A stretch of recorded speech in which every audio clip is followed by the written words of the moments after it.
Right now, the government gives us IDs, driver's license, passport, social security numbers, and others. They're separate. You lose your license, you can still pay your bills. You can still go and buy groceries.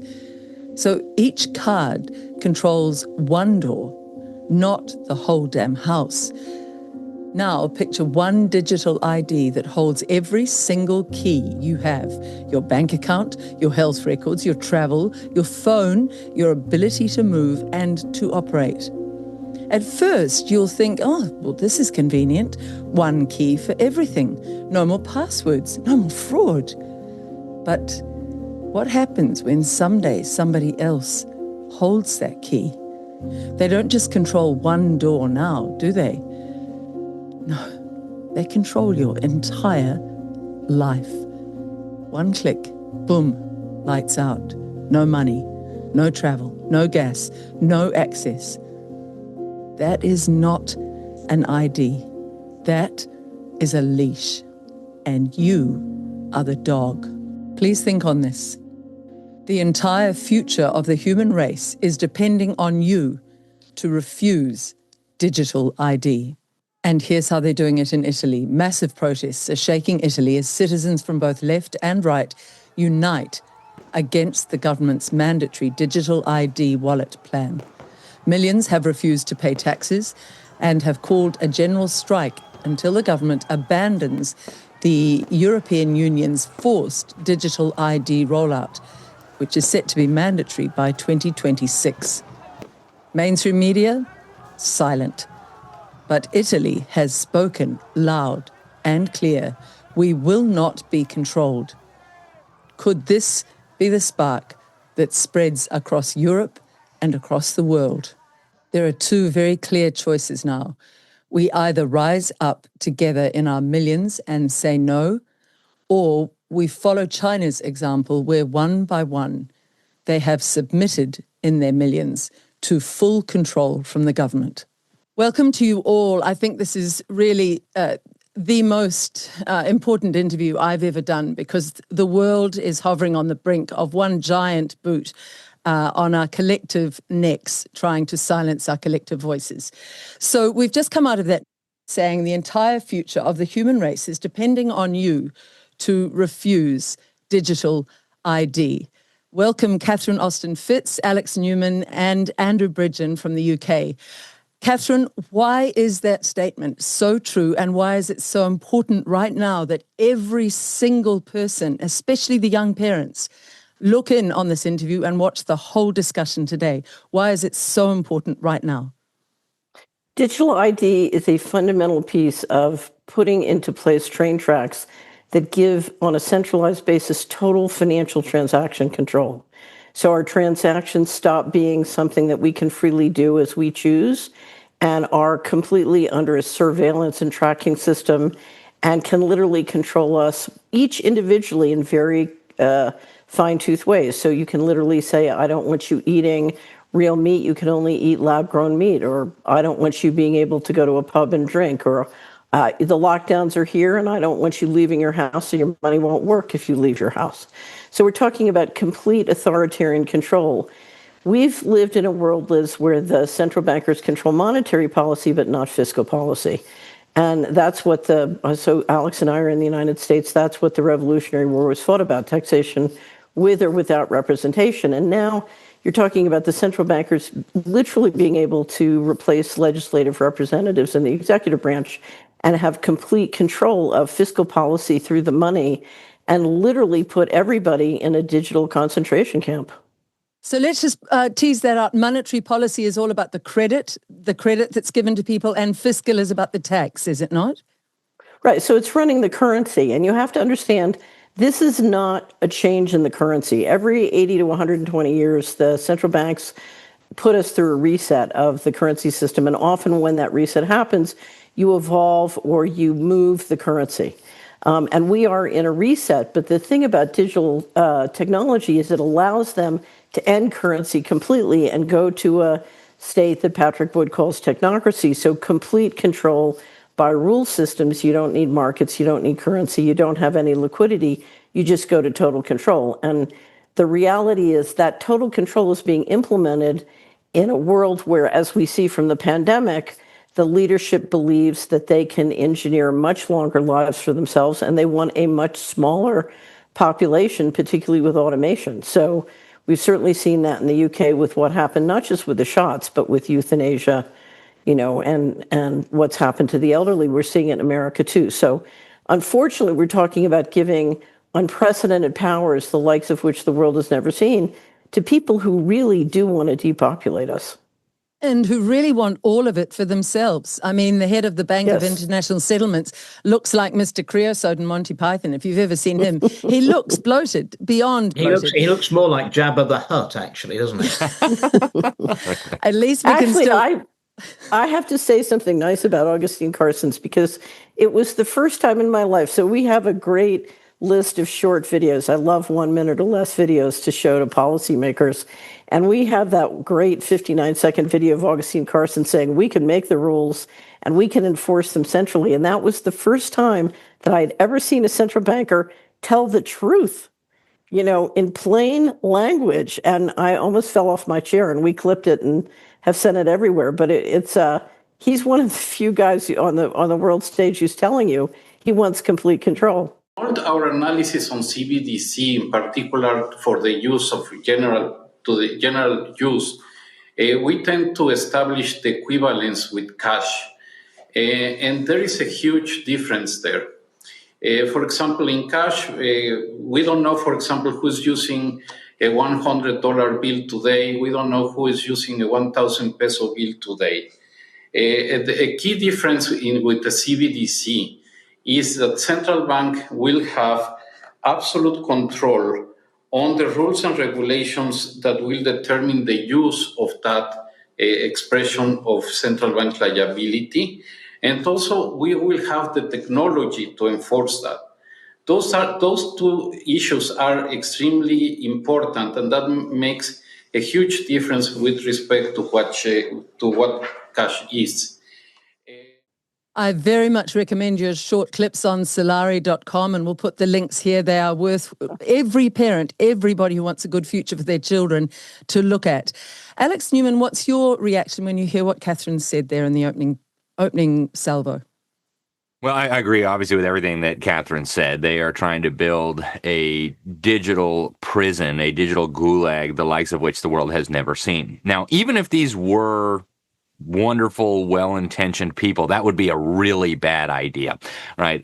Just giving anybody this kind of control is a recipe for disaster. But then you factor in what Catherine alluded to. We know stuff about these people. We know what they believe.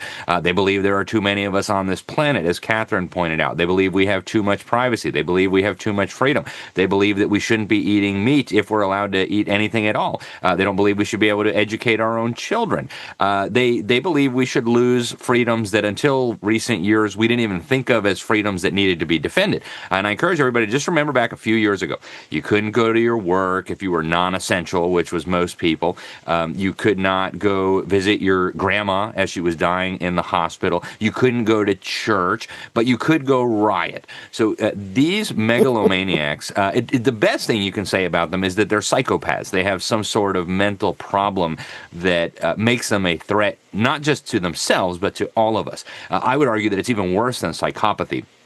I believe there's a very real case to be made here that these people are under demonic influence, if you will. There's something that just makes them hate humanity, hate life, hate God. And so to give that kind of power, I mean, that's like giving a nuclear bomb to a mass murderer, a chainsaw murder. It's the most dangerous thing you can contemplate. And when you realize all the different things that they'll be able to control with these digital IDs and these digital currencies, and to go back to Agustin Carstens for a minute, he actually talked, I've got a video of him where he's talking about the unified digital blockchain ledger, where every asset in the universe will be tokenized, and you'll only be able to interact with that with your digital ID and your central bank digital currency. They'll be able to shut off any person in the world from being able to interact with society. This is probably the worst idea that a person could think of, and yet we're being stampeded into it as we speak. We all just saw the British Prime Minister come out and say, you're not going to be able to work if you won't take this digital ID. It's rolling out even here in the United States. I can't emphasize strongly enough that we must fight this with every fiber of our being, like our very lives depend on it. Because they do. Andrew, right. you've been a leader in the UK in pushing back against Starmer's tyrannical overreach. Tell us where the petition is at. Do you know the numbers that have signed that petition in the UK? And just give us an overview of the UK at the moment, a snapshot. What's happening there? No, it's nearly 3 million. I think actually they switched it off at about 2.85 million because it had got there in a matter of days, and they normally run for 6 months. But I think it was switched off because it was just too embarrassing for the government. I think I agree with what Alex and Catherine have said. It's been clear to me for quite some time that the social model selected by the world's elites behind the scenes is the Chinese social credit score system. They've decided that's the desirable social model for the world, and our governments around the world are in lockstep once again, implementing a policy which they've never sold to the people. It wasn't in their manifestos. It's just being implemented surreptitiously. I think if we can stop digital ID, that means that basic Agenda 2030 can't happen, can't be inflicted upon us without digital ID. There'll be no carbon credit scoring allowances. There'll be no central bank digital currencies or tokens. And I've been very clear from the beginning. I've told people that this is so important. If you say yes to digital ID, you'll never be able to say no to the government ever again. And you'd have to trust this government, it's the most unpopular government we've ever had in the UK in record time. But not only this government, you'll have to trust future governments that you don't know who's going to be running those governments. And you'd be giving away your freedoms. Not only your own freedoms. There's no way out of digital ID. It's a trap, and it's always easier to avoid a trap than get out of it once you're in it. I don't think there's any way out of it once you're in it. They'll have so much power over us.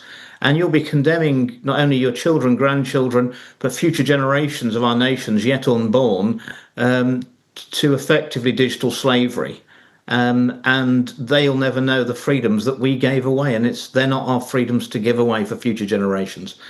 And this is the hill, I'm afraid, another hill we have to stand on and fight on. And this is the one to be prepared to die on. I said to a young woman the other day, you will have to be prepared to sacrifice things, to sacrifice convenience and ease if you want freedom for your children. So I'm going to ask everybody at this point, please repost this interview to at least 100 people, because the government is already censoring many of us and trying to shadow ban. I know, Andrew, you have a lot of that. So if you repost it personally, it gets around the shadow banning a little bit. Thank you for doing that. So, Andrew, you posted the little children that we saw at the opening here, all with a QR code, as if they are a barcoded item in a shop, all waiting for mandatory vaccinations. If we say no to these vaccinations, we lose all our privileges in society. Do you think it could get this bad? I've already seen people in the UK who've gone against the narrative have threats of having their children taken into care. I mean, that's been used in the UK for a very long time as intimidation to parents to get them to get into line. And that's without the sledgehammer of a digital ID linked to a social credit scoring system and central bank currency or tokens, which can be turned off at will. And also, I mean, if this comes in, they don't need to build the walls, as Catherine rightly pointed out. They don't need to build the walls around our 15-minute communities. They just program your bank card so your card doesn't work more than 15 minutes away from your home, and that'll decide which shop you go to, which facilities you can use, and that's, people just are sleepwalking into this. And it sounds almost unreal. They cannot believe that a government would inflict this upon them. But that's why they're not talking about it. That's why they're bringing it in quietly. It's always for your convenience and for your safety. Well, I think it was one of the early American revolutionaries that said that you're always being asked to give up your freedom for safety and convenience. Well, if you do that, you'll end up with neither freedom nor safety, and the only convenience will be that the government will be able to manage every aspect of your life very easily. Catherine, let's really unpack it now then. If we have a look at this video, it shows, we'll just put this over while we keep talking. This shows a young Chinese woman who's just been arbitrarily locked out. She can't leave her smart city. She doesn't know why. There's nobody there to tell her, but her card pass won't work. And you can see she's trying every single exit from this city. You really realize when you watch this little video, this little snippet, it's open air prisons that they have planned for it, is it not, Catherine? It's open air prisons, but it's the kind of open air prisons you would use for livestock. So we know that the World Economic Forum has said it's 2030 and you have no assets. They're very serious about this. It's by controlling financial transactions that you can siphon off and take those assets in hundreds of different ways. And I have many people say to me, I don't care. I don't have a lot of assets. I said, you have your children. What you're doing, if you look at every pedophile scandal we've dealt with for decades now, including, of course, in the US, we're having a big brouhaha about the refusal to release the Epstein files. You're basically saying, okay, the people who ran the Epstein network, who participated in the Epstein network, now have the power to literally force you to turn your kids over to them. Is that really what you want? And you're giving them literally that power. They won't need Epstein anymore to recruit your children. They'll just take them. So this is, I don't think people understand how dire ultimately, and the trick has been to build the corrals around us. So we've built 3 walls of the corral, and digital ID and programmable money in combination put up that 4th fence. And then we're in an entirely new world that most people can't fathom, because we've enjoyed liberty, we've enjoyed financial transaction freedom. We can't fathom what this world is like, nor can we fathom the fact that we're looking at a leadership that has absolutely no empathy towards us and feels towards us the way a rancher might feel about livestock he's ready to auction off. That is horrendous, Alex. That's horrendous, that we are absolutely nothing to our leaders, who are meant to be our servants, who are meant to be representing us. They loathe us, don't they? This crop of they leaders. absolutely do. Yeah, I would argue that it's even worse than livestock. I've got livestock, and I like my livestock. The Bible says the righteous man takes good care of his beast. And in any case, it's an asset to me, right? Even if I didn't like my livestock, even if I thought you're a smelly cow, I don't like you, at least it has value for me. I have a vested interest in taking good care of it so that I can sell it at some point and make some money. These people actually hate us. And if you listen to them closely, it's actually very, very clear. I'll give you an example. I go to these UN climate summits every year. I'll be going to one in just a couple weeks in Brazil. And I've got the video of these people. They talk about human beings like we are some sort of plague on this planet. I'll never forget, I was in Rio de Janeiro in 2012 at the UN Conference on Sustainable Development. And they had all these posters around. It was a kind of an anthropomorphic Earth. It looked very sick. It had a thermometer sticking out of its mouth. And then you had the doctor diagnosing the problem. And the doctor says, I know your problem. You have humans. Humans are like a cancer on this planet. It's the same general philosophy that we saw in the Club of Rome report in 1991, the first global revolution. As the Cold War was coming to an end, they needed kind of a new pretext to have this huge government, these massive taxes, this micromanagement of our lives. And they came up with the idea, and people can read this report themselves, you can order it on Amazon, that we needed a new enemy. And so we came up with the idea of the environment being threatened, of global warming. And they said that way, the enemy is humanity itself. And so these people regard us with a hatred that I don't think a normal person can understand, because we're occupying land that they think they're entitled to. We're consuming resources that they think they're entitled to. And to take it one step further, to get into the spiritual dimension, human beings are made in the image of God, is what the Bible teaches. This is actually one of the foundational principles of Western civilization. Whether you believe that or not, people who hate God, by definition, would hate those who are made in the image of God. And so you wonder, how can people murder millions of people? We saw it in China. We saw it in the Soviet Union. We saw it in Nazi Germany. And a normal mind doesn't comprehend this, because a normal mind doesn't want to murder millions of people. Your neighbor doesn't understand that there's a significant segment of the population, I don't know what it is, 1%, 2%, 4%, that hates humanity and is willing to actually exterminate millions of men, women, and even children. And get joy out of that, feel that they've accomplished something positive by that. So I would argue that humanity is at a crisis point right now. And just like was discussed, this Real ID thing, this is going to be the last major battle. If we give up, they will be able to enforce compliance on every other issue every time, or they will completely destroy your life. So we have to treat this with the seriousness it deserves. And to your point, Liz, I would encourage everybody watching here, share this out, send it to your elected officials, send it to your family, send it to your pastor, send it to anybody in a position of influence. We've got to get the alarm sounded here. Okay, let's move to that so that people don't despair too much at this stage in the discussion, Catherine.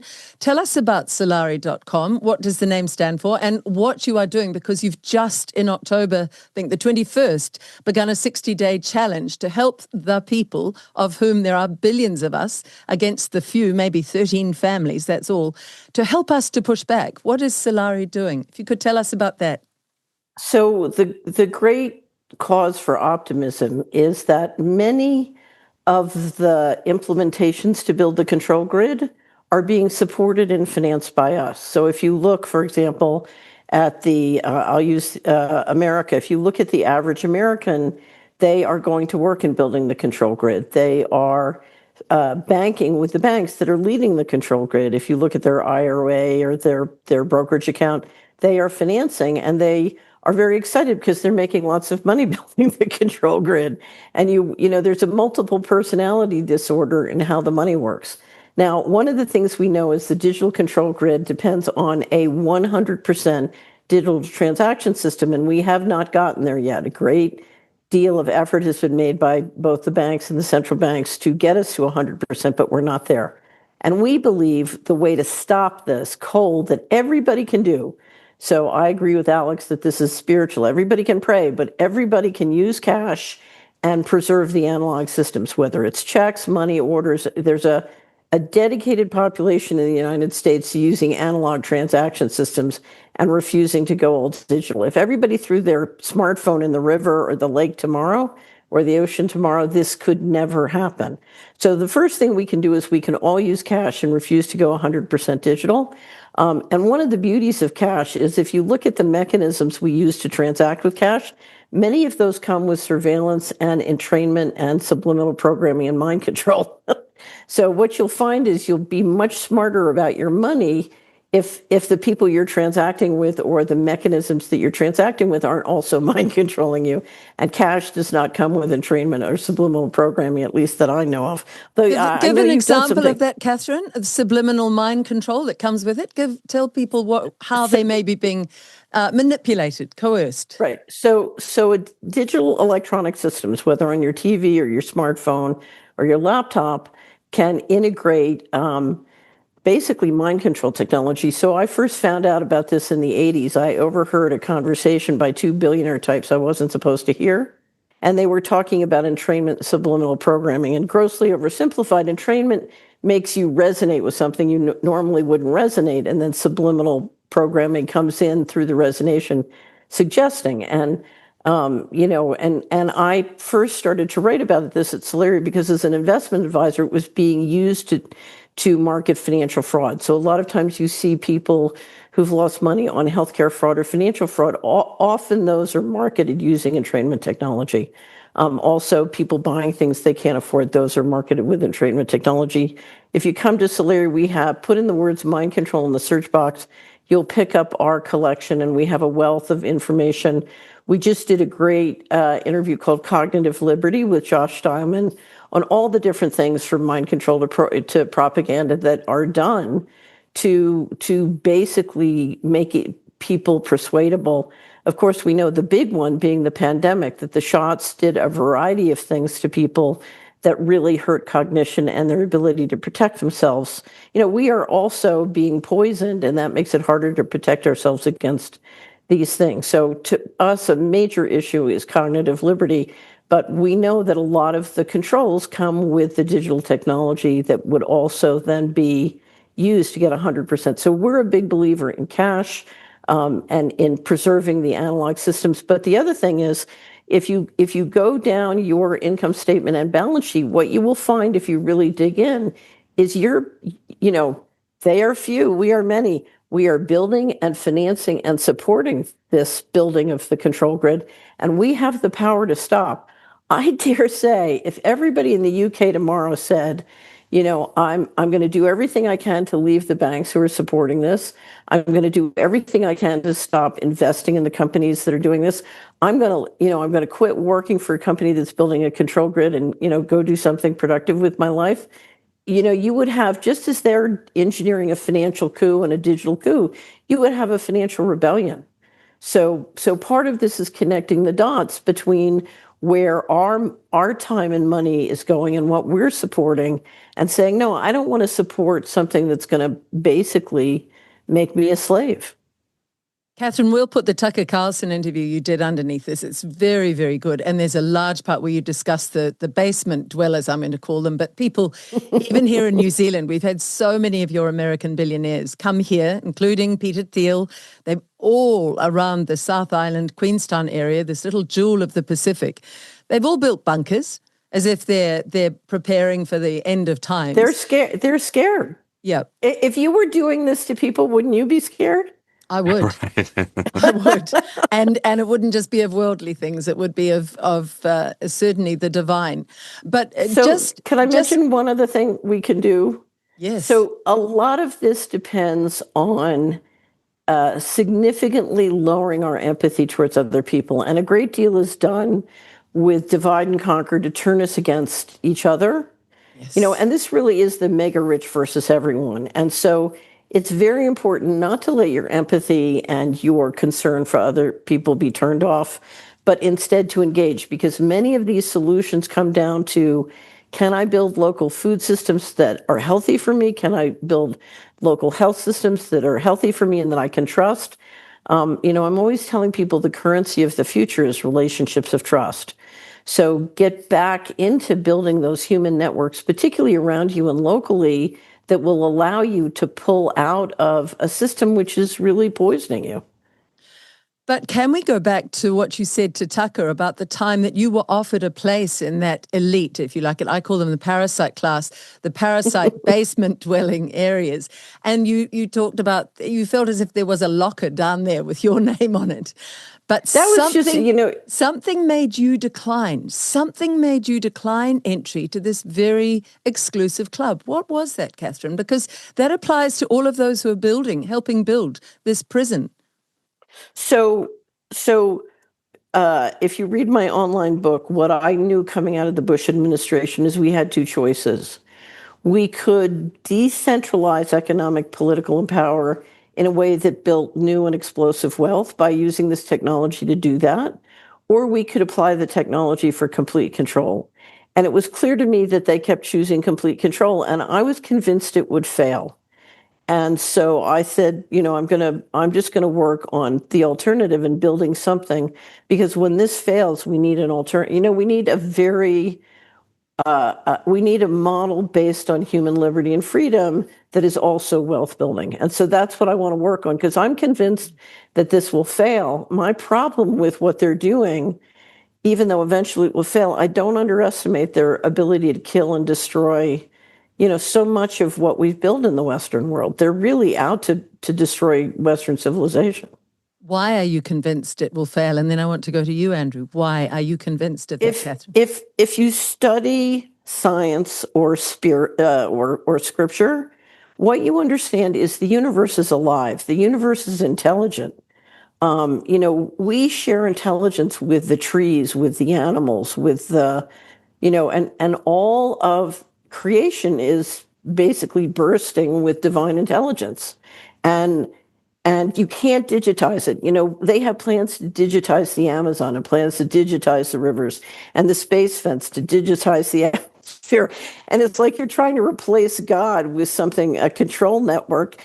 And when you look at what the plans are, what you realize is you can't digitize God and you can't replace God. All you can do is make a mess. And if you look at how environmentally damaging and how wealth destroying it is, one of the great moments of optimism for me was when I simulated digital technology what we could do to optimize the investment of federal credit and appropriations by place in America. And what I realized is our economy is so suppressed because of the price of tyranny, just from the tyranny that Alex is describing in education or Andrew's been describing in politics. Tyranny is very, very wasteful and expensive. And I've been able to prove that mathematically by simulating sort of local economies and what is possible. And once you know what's possible, you realize, this model is going to fail.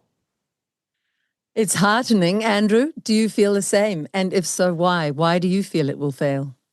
Well, 14 years in Parliament and observing what was going on, I don't think we've ever had free market capitalism. I think we've had crony capitalism, and that isn't driving up. That's why we have tremendously low growth rates in the so-called developed world, because it's not real free markets, and the best companies with the best products aren't the ones that are thriving, because it's a club, and if you're not in that club, you've got a big problem. And if you're in the club, you don't have to make the best products most efficiently to control the markets, and that's where it's all gone terribly wrong. I agree with many of the points that have been made, especially about our ability to influence. Although the ruling elites and the big corporations, they are still sensitive to influenced by the public.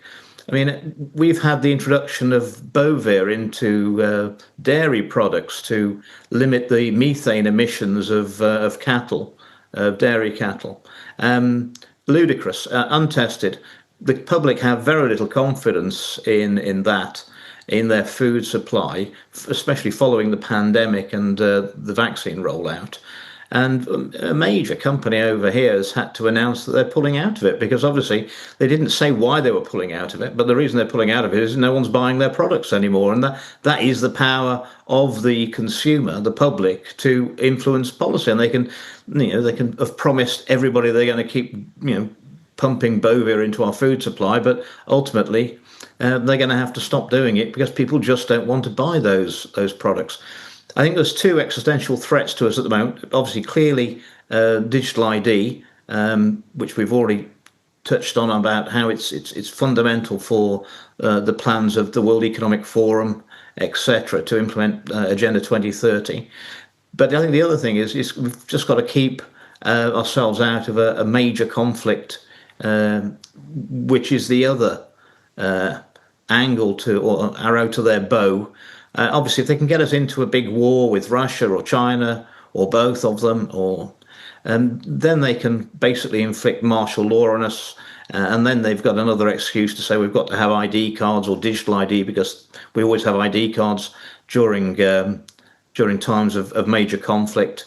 And if we can do those two things, keep us out of digital ID and a major war, the truth's going to come out. The problem is that the other side know that as well, and that's why they're pushing so hard on both of those issues to actually get back control. I think they need the digital ID because so many people around the world have been slapped wide awake by the overreach of our governments during the COVID so-called pandemic, and they just need to reassert control.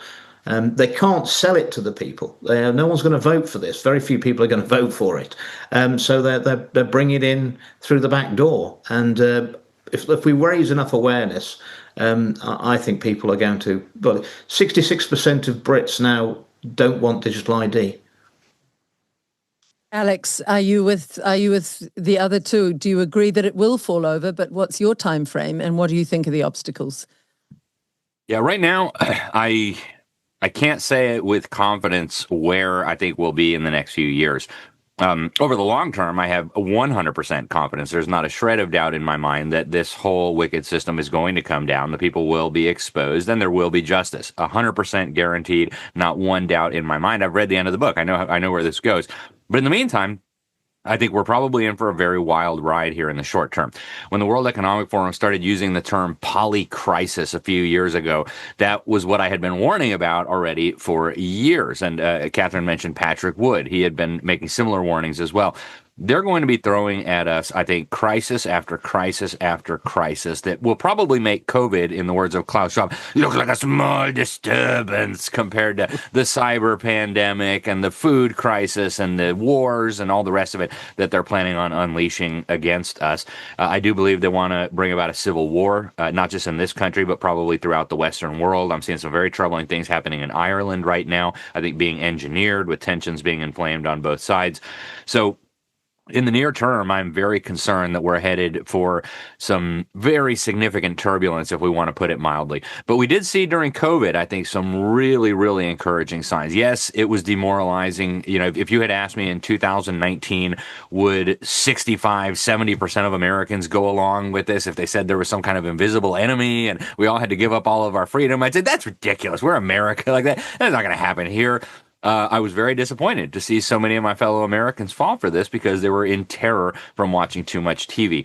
But a lot of people learned a lot from that. And as we got into, 2.5 years of this foolishness, more and more people started saying, wait a minute here. I don't believe they would have ever eased up if we had not pushed back to the point where they had to. So, I think there's a good reason why these evildoers are building themselves underground bunkers. All these tech billionaires. I mean, there's a lot of these people. You talk to the people who build these bunkers, they'll tell you there's a lot of this going on right now, and they know that people aren't going to accept this passively. So they're going to try to divide us, as Catherine pointed out. They're going to try to get us to turn on each other, right? Your enemy is your neighbor who watches CNN. Your enemy is your neighbor who watches Fox News. Your enemy is your neighbor who voted for Trump. Your enemy is your neighbor who voted for Joe Biden, rather than uniting against them. But I think people are wising up. And if you notice, nobody is going back to sleep and going over to the side of the evildoers. All of the movement is from their side over to our side. So I'm encouraged by a lot of what we're seeing, but I don't want to give anybody just this rosy Pollyanna view. Oh, everything's going to be fine. We just have to say no to digital ID and we're all going to... No, I think we're going to be in for some very tough years ahead. So Solari is advocating 60 days where you use only cash, which I think is wonderful. We recommend everybody goes to the Solari site, Catherine.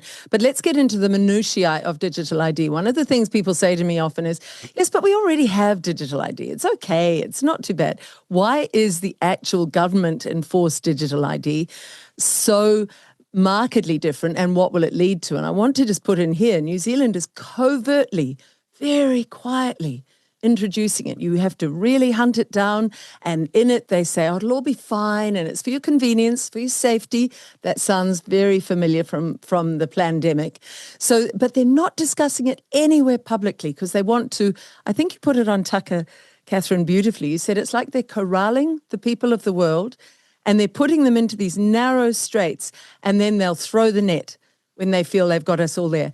So what is it that people really need to understand about the effect of this? Why is it so different from what we have now? So we've all been watching the data centers be built, and a lot of enthusiasm about AI. One thing to understand about AI is where AI is very effective is at monitoring and implementing any system which can be mathematically based or expressed or simulated with math. Okay, and so what that means is spatial movements or financial transactions, it can handle mammoth amounts of data. So financial transaction control and a digital ID depend on exceptionally high precision of identifying that Liz is Liz and Andrew is Andrew and Alex is Alex. You need extraordinarily high precision, but you also need extraordinarily high precision where it can be interoperable with similar systems all around the world, so that it's essentially one giant interoperable high precision database. But then you want to set it up so that it literally has a corporate contractor backdoor. So the governments will basically require the system, but if you look at who has backdoor, from the intelligence agencies, the military, the corporate contractors, you're talking about a very different group of people who really ultimately control it.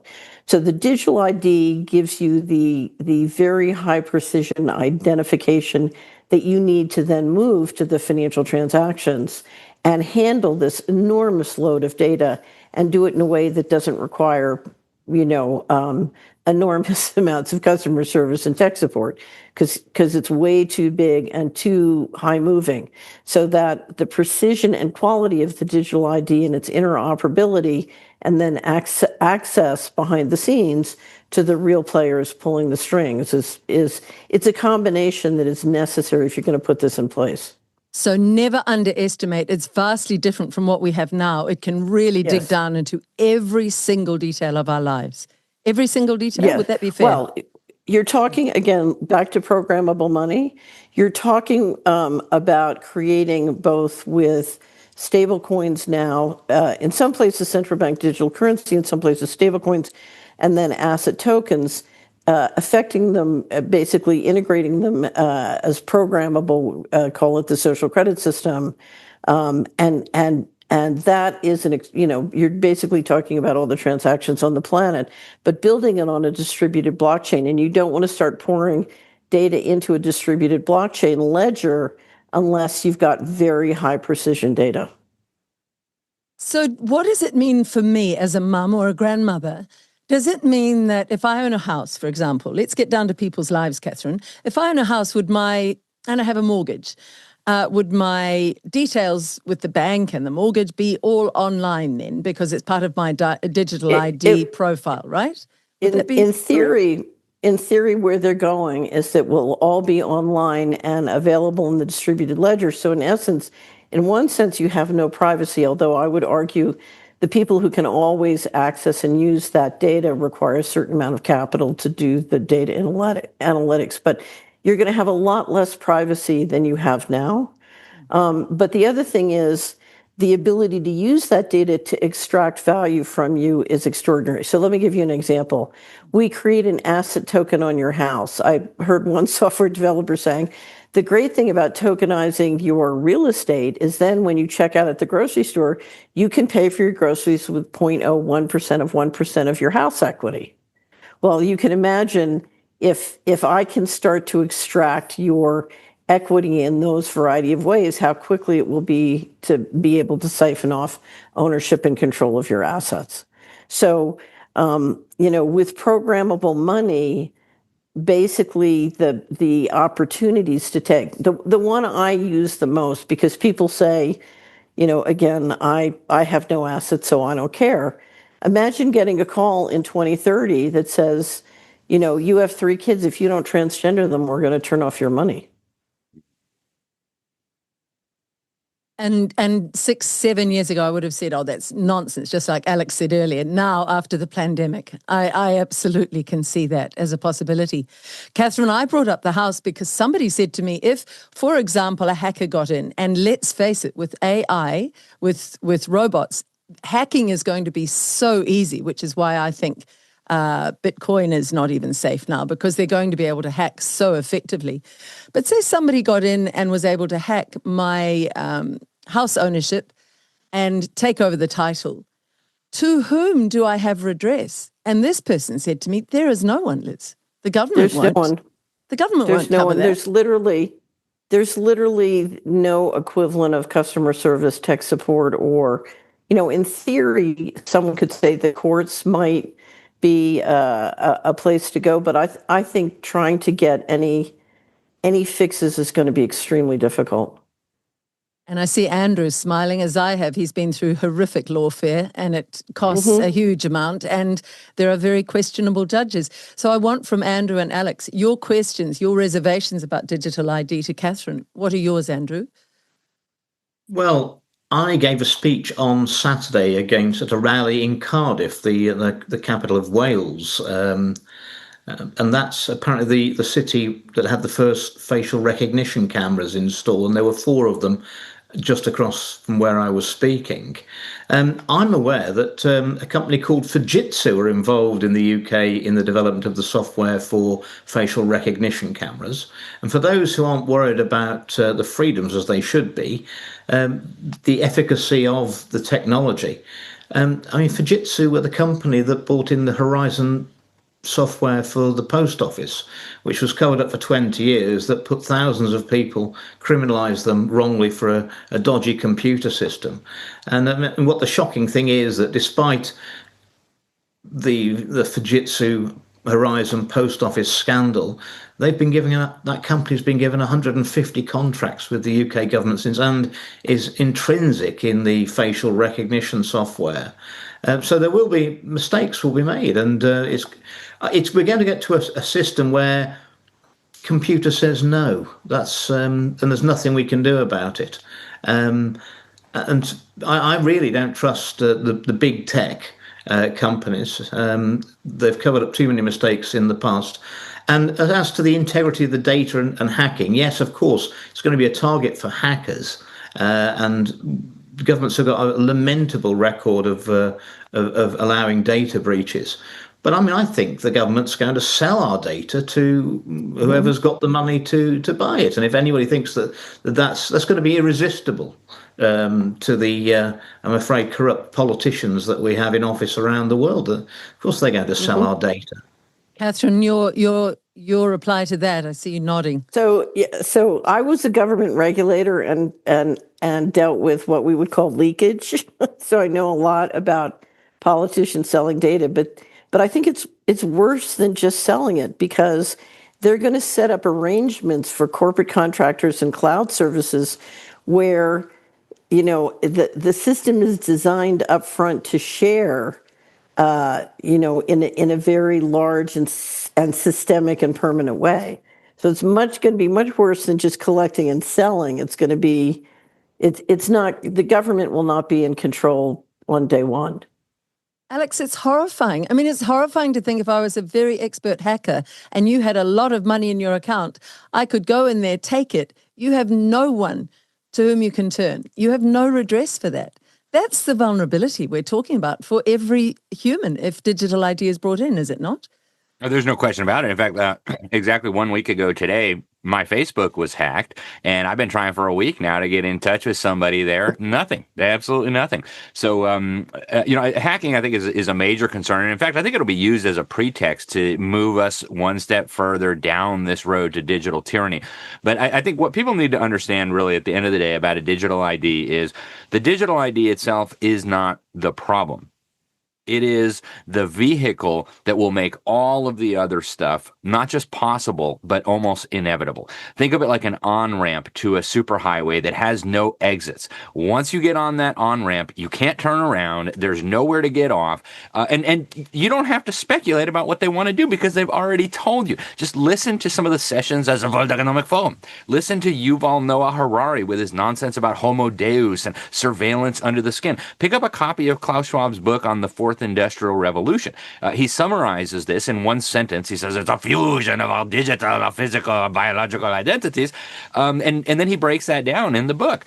He talks about mandatory government brain scans to determine whether you're thinking thoughts that might represent a security risk. I mean, that's the kind of nightmarish future that these megalomaniacs and totalitarians have planned for us. And the digital ID is the critical piece of the puzzle that's going to make it not just all possible, but inevitable. Once they have you in that, they can give you as many boosters as they want to give you. They can, we've heard all of them talk about it. They're literally marketing this to Americans now on NBC fake news. You're going to have your chip under your skin, and it's going to be your digital ID and your digital wallet. I mean, the EU is rolling out right now your digital wallet with your digital ID, your digital currency. It's happening as we speak. It's not a hypothetical future threat. There are thousands of lemmings in human bodies walking around Sweden right now who have their microchip with their COVID vaccine passports. Once they take that last critical step, which is the digital ID, that'll be your access for being able to work, being able to access healthcare, being able to go shopping, being able to get your children enrolled in any kind of school or program, there will be no turning back. If you say no to any of the future things, you'll just be locked out of everything. So that, I think, is the real threat that people need to understand. It's not like the digital ID itself is going to be the end of the world. It's that the digital ID makes all of these other evil things practically impossible to resist. And so here is where we have to make our stand. I've been warning about this for at least 15 years. I mean, when they came out with ID 2020, this was, I think 15 years ago, I did an article about this in the New American. It was already obvious to me then. People can go back and read that article. It was Bill Gates, it was Microsoft and Gavi, it was the Rockefeller Foundation. Like, I mean, why were Bill Gates and the Rockefellers plotting to give us digital IDs at the international level 15 years ago? Was it because of COVID? No, it's because they understood it. And at the same time, by the way, they launched the Better Than Cash Alliance. This was 2012. Again, I covered this in TNA. Ford Foundation, United Nations, Bill Gates, I mean, all the same suspects, Visa, MasterCard. They've been planning this for so many years. So we don't have to speculate. We know exactly what they want to do with this. And the hacking, the cybercrime, all of that will be a great excuse to move us more in that direction. And it's being implemented, unfortunately, piece by well-meaning people. Texas is having this debate right now. They want to make you have to give your ID to all these big companies to be able to access pornography. Now, I don't think people ought to be accessing pornography. That's my opinion. But the idea that the legislators are being told is, well, this is how we're going to protect children from pornography. So each little piece of the infrastructure is being built with seemingly good motivations. The digital ID is the big prize, after which there will be no exit. There will be no U-turn. So folks, pay attention here. Catherine, the UN, what's the role of the UN in all of this? And I think we do need to move to Agenda 2030. And my question, when is Bill Gates going to be locked up? He is just so evil. But the UN's role in this, Catherine? So the UN is a collaborating, coordinating body. And to me, the real power, of course, is where the money is with you have the World Bank, the IMF, and the BIS, and these other organizations that have sovereign immunity. And so we've created an international construct of organizations that have sovereign immunity and extraordinary resources to provide a forum to not only collaborate about these things, but incentivize everyone to help. In America, the UN has less of an impact than I feel it does when I'm in Europe. I will say this, and I wanted to respond to what Alex was saying. We have seen remarkable moments of good news in the last year. So after the floods in East Tennessee and Western North Carolina, the central banks in Scandinavia, who've been in the lead of getting rid of cash, came out and said, you can't depend on the electrical systems. And we really do need cash, and we're not going to be resilient. And so we've seen all sorts of disasters around the world and people saying, wait a minute. It happened in New Zealand, Liz. I don't know whether you saw it. The governor of the Central Bank of New Zealand, after the cyclones came out and said, thank heavens we had cash, we would have been toast because you can't depend on the electricity. So there are bright spots here, but I have to tell you, it's what Andrew described. If everybody woke up tomorrow and tried to use cash as much as they could, whenever they could, and started rejecting these systems, it could absolutely get walked back. And so the state of play here is, will enough people in the UK and Europe and the United States take responsibility to say, no, I'm not going to comply? That's the question. Will they do that? And I continue to see too many people saying, as long as I can make a lot of money, I can protect myself. That used to work. When I was on Wall Street, that system worked. Now it doesn't. So when Andrew was offered the chance to get whatever he wanted, whatever he had asked for, when they rolled this out, it could have gotten walked back or taken. That's what you have to understand. The system of, there's a workaround for me and I can make enough money and go to my bunker in New Zealand. It's not going to work this time. So there's no out from this unless we do it together. That's profound. Before we came to air, Andrew, we were talking as Catherine came on the call about the time in your office in Westminster. You were offered whatever you want, Andrew. And your reply was, just very briefly, for people who haven't heard that story, your reply at the time? Well, I was shocked. And I said, what do you mean I can have whatever I want? They said, well, just tell us what you want and we'll get it for you. And in return, they wanted your silence. Well, they wanted silence and compliance with the narrative. And I said, is that the game we're playing? And they said, that's the game we always play. I said, anything I want? They said, well, pretty much. I said, in that case, then if that's the game we're playing, I want the Prime Minister's resignation letter. Can I have that? They told me I couldn't have that. And I said, well, that's a shame because I don't want anything else, do I, if that's the game we're playing? If we go into digital ID, Alex is absolutely right. That opens Pandora's box to everything else that will be inflicted upon us. We can't. We are currently in a sort of global tyranny, and it's quite dark, and it's going to get worse. It's going to have to get worse before it gets better. The darker it gets, the nearer we are to the end. Is the comfort I take, and ultimately we're never going to comply our way out of tyranny. I think RFK Jr. said that a few weeks ago, and he's absolutely right. The people who are pushing digital ID on us, they're the same characters who told us that the vaccines were safe and effective during COVID. These are self-confessed Malthusian eugenicists. They haven't got the best intent for humanity, and we're going to have to take a little bit of discomfort. But a bit of discomfort now is going to be better than the future we'll assign to ourselves and our children if we accept the tyranny of digital ID for an easy life. It won't be an easy life. It will be a life that will be barely worth living if we accept this.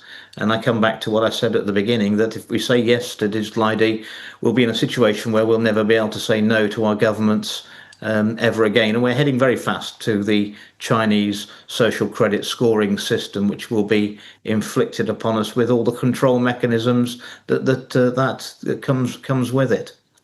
I want to put in here a clip from Vandana Shiva, who talks about what happened with India when they brought in digital ID and this centralized monetary system. And Catherine, perhaps you can talk about this after we have a look. My country was the first where they made cash illegal. 2016, digitalization was forced on the country. 8 o'clock in the evening announced midnight, cash was illegal, the big notes. And 70% of the economy crashed. This digitalization is now going all over the world, and there's a war on cash. They call it war on cash because cash is merely a medium of exchange. It has no value in itself. It's just a promise. You read the dollar note, it says, I promise to pay the bearer. When it's digital, even a credit card, you're giving rents to the global financial system. But when it's cryptocurrency in the hands of algorithms, in the hands of big tech, they will do what is happening in China. Create social credit system to decide a new caste system. And you might have also followed that while all this has been happening, the founder of the World Economic Forum did a book called The Great Reset on how to deal with the COVID crisis. And everything we're seeing unfold is part of that Great Reset. But an element of that Great Reset is you will own nothing. If ever there was a time for humanity to wake up, now is the time. So, Catherine, that was 2016. And just tell people what did happen in India in a little more detail. It was an horrific experiment, but nonetheless, the experiment for what they want to roll out, was it not? Yes, so they implemented a digital ID. My understanding is also with biometrics, but they pulled in a lot of the large cash bills and forced conversion. And what you see is, again, this dynamic of centralizing control of the economy creates a lot of billionaires, but it shrinks the pie. And if you look at the devastation in terms of shrinking the pie in India, it was quite horrible and extraordinary. And that's what I said. The good news here is our pie is so shrunken that we can't imagine the wealth production that could occur if human liberty was allowed to basically, if we went back to if in a world where liberty and entrepreneurs can flourish, the wealth creation is so beautiful, so amazing, is so exciting. Imagine a world where everybody was eating healthy food and had plenty of energy. I mean, it's just, I know what can be, and I know the extraordinary harm done to people in the economy from this tyranny. And I think if I have to say anything, the history of freedom is it always looks dire and hopeless, and then, magically at the last minute, freedom sort of takes over and wins. And we've seen that many times, both in Europe and the United States. And I'd love to share some stories someday if we have time. But, we have to get there, and we have to believe it's possible. And for me, I've spent a lot of time in my life with the central bankers and the people doing this, and I have to tell you, I would rather, I'm like RFK, I would rather die in the barricades than go into the system. I will not live in the system they're planning for us. It's not worth living. And so you have nothing to lose by using cash and doing everything you can to refuse to comply now, because whatever the inconvenience, it's far better than what they're proposing. It's not a world you want to live in. I want to come back to you after we just farewell Alex, who I know has to go now. Alex, your final words on the discussion so far. But had people said no in the pandemic to the forced jabs? So many I've interviewed have said, I was crying as they jabbed me. I didn't want it. I always wanted to say in the interview, if you'd only said no and sacrificed, we wouldn't be where we are now. So the point of that story is, if people say no now, we won't be getting on that highway, that ghastly highway to hell that you described, to quote AC/DC. Alex, your final words, just your final words for today, and we'll talk to you again very soon, I hope. Yeah, thank you, Liz. And, I'm here in Florida. We really, not only did we say no, we encouraged our elected officials to say no. So, for example, on the vaccine mandate that came from Joe Biden through OSHA, our governor called a special session of the legislature. We passed a law saying that anybody who fired anybody for not taking the shot was going to pay a fine that was 10 times larger than whatever the feds were going to fine you. So I would encourage people, work with your local, with your state elected officials, depending on what jurisdiction you're in, to try to push back on this. I was just in India a few months ago, and the system is already out of control. They wouldn't even let me buy a few things for my wife at the mall without a smartphone. And I don't carry a smartphone. I don't have one. I use a flip phone. So I had to actually ask my friend, like, hey, can I borrow your smartphone so I could buy this dress for my wife? It was absolutely ridiculous. But that's just the beginning of what they're planning. And, India has been praised by Bill Gates for being a pioneer on this digital public infrastructure. I think they've had a little bit of an easier time implementing it in India than they might in the Western world, because we do have these traditions of liberty and organized resistance to tyranny. But it is essential that we resist. And I'll just leave folks with this. Over the long term, I think the critical place where this battle is happening is actually in the hearts and minds of children. And so I always sound like a broken record because I'm always talking about education. Folks, we can fight digital ID and central bank digital currencies and all the rest of it until the cows come home, until we're blue in the face. It's not going to make one bit of difference over the long term if these evildoers indoctrinate and brainwash 85-90% of our children.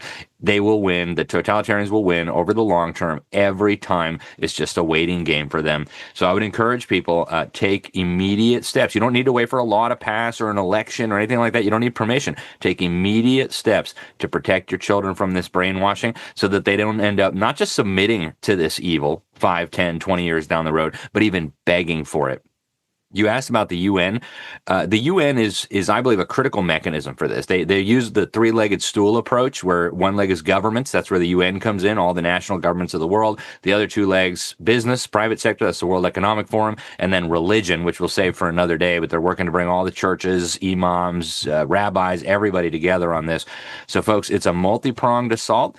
Your children are going to be critical to this battle, and it's been a great honor to be here with you guys. I'm so grateful for the opportunity to share on these things, and I hope we'll all talk again very soon. It's lovely to talk to you, Alex. I know you do have to go. There was one metaphor you gave in another interview. I want you to repeat it here. You said if a building was burning in your children's school, you wouldn't go to the school board and ask them to change the policy on burning buildings. You would race into that school, grab your children, and take them home safely. That's the equivalence, isn't it? Yeah. And it's even more urgent than that, because a burning building will hurt your children physically, which is bad. None of us want our children hurt physically. I've got 6 so far, praise the Lord. But it's even worse than this, because they're being destroyed physically, morally, mentally, academically, spiritually, emotionally, in every possible way. They're being destroyed. They're being conditioned to love slavery, and that is simply unacceptable. So, folks, run into that burning building, grab your children. I would encourage people, make sure you're finding good information. The censorship's going to increase, so sign up for the Solari Report. Keep following Liz and all the different platforms. You can get our newsletter at libertysentinel.org. You can get our free daily headlines at thenewamerican.com. Lots of resources there, folks. There's no excuse to not be active in this battle. And thanks again, Liz and Andrew and Catherine. God bless you guys all. Bless you too, Alex. Thank you. Just back to the UN, Catherine, while Alex leaves our discussion. The UN, we hear now, is potentially going to be headed by Jacinda Ardern if the awful Helen Clark, who also wanted to head up the UN from New Zealand, has her way. Helen Clark, a rampant communist, and Ardern the same. These people are... I mean, this woman sells herself through movies and a book deal and all sorts of things as this compassionate woman. She is widely loathed in New Zealand. She was the cruelest prime minister we ever had. But they don't stop. The Bill Gates, all of them, they keep coming at us. Should Gates be behind bars, in your opinion? Should Ardern? So, I would say we have a tradition in the United States of a death penalty, and treason requires, calls for death penalty. So I wouldn't necessarily put him behind bars. But, we're talking about people who are engaging in planning and implementing depopulation. Yes. So, and that, and we continue to see leaders who are very effective at implementing depopulation promoted and supported and encouraged. And I think, it's pretty simple. I never worry about sort of those guys rising in the system. We have to let go of all of that. There's a system, its goal is depopulation, its goal is to serve the mega rich, and we just have to stop supporting it. And what I see are millions of people every day supporting and believing it and paying attention to it and listening to it. And we just need to understand, they are our enemies. We need to let go and stop giving them energy and stop supporting them. Andrew, your reaction to that? Yes, our systems of governance around the world have got us into this mess. Yes. And having been on the inside for nearly a decade and a half, what disappoints me currently, we don't have any political figures who are talking about, radical reform of our system of governments, because I honestly don't think that the system that's got us into this mess and is keeping us in this mess, exacerbating this mess, is the system that's going to get us out of this mess.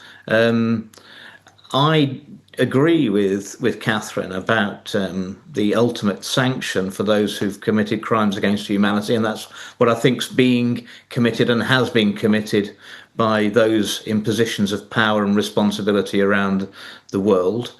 I did raise this in the House of Commons a couple of years ago, much to the consternation of the members who were present, when I said that historically I'd always been against the death penalty, on the basis that if it's morally wrong to take a life, it's wrong for the state to take a life in revenge. But I did say that the events since the pandemic have made me reconsider my position on this, and that for crimes against humanity, where the number and the harm inflicted is so huge, that there may have to be the ultimate sanction. Obviously, the Chamber, I never mentioned what it was all about, but the Chamber were fairly heckling me at that point. I think they knew what I was aiming at. And I would point out that when the globalist Tony Blair got into power with New Labour in '97, the first thing that his government did, it was not in his manifesto, and it surprised everyone. And at the time I was baffled when I read about it. I'm not baffled now. The first piece of legislation that Tony Blair breathlessly rushed through with his new government was to take the death penalty out of the Treason Act in the UK. Wow. And I think Winston Peters, who's in our current government, I think he was responsible for doing that in New Zealand.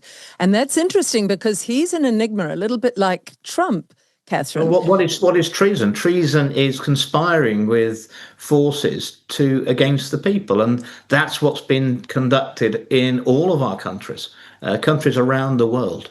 And that is, in fact, it's high treason because they're on the public payroll. So it is high treason. Extraordinary. And Catherine, I was just trying to align Winston Peters here in New Zealand, who's an enigma. He seems to be our friend 1 minute on the freedom side. The next minute he's looking the other way while they pass these draconian measures. He does seem to have his parallel in Trump in America. He seems very enigmatic. Yes, he's done some good things. Yes, I can say he's better than Kamala Harris. but your article, which we will put up here, talking about where we're at, and you've been tracking really the laws that have been passed since April of 2025, is a crucial one for everybody to read, because in this article, you're really talking about the betrayals of Trump as well. Where are you standing on President Trump, Catherine? So you have to remember, President Trump was the president who authorized Operation Warp Speed and funded $18 billion for the military to implement a mass atrocity. That was President Trump.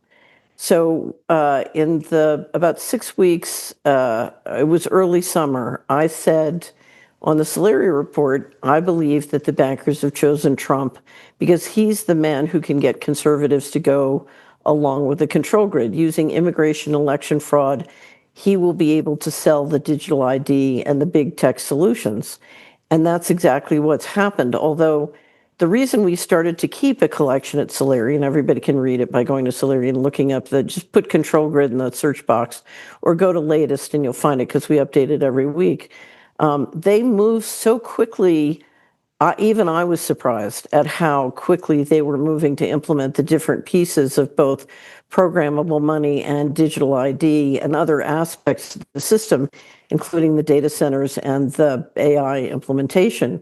And at the speed at which they moved, starting literally the day after the inauguration with the $500 billion Stargate proposal for the data centers, and it was very quick.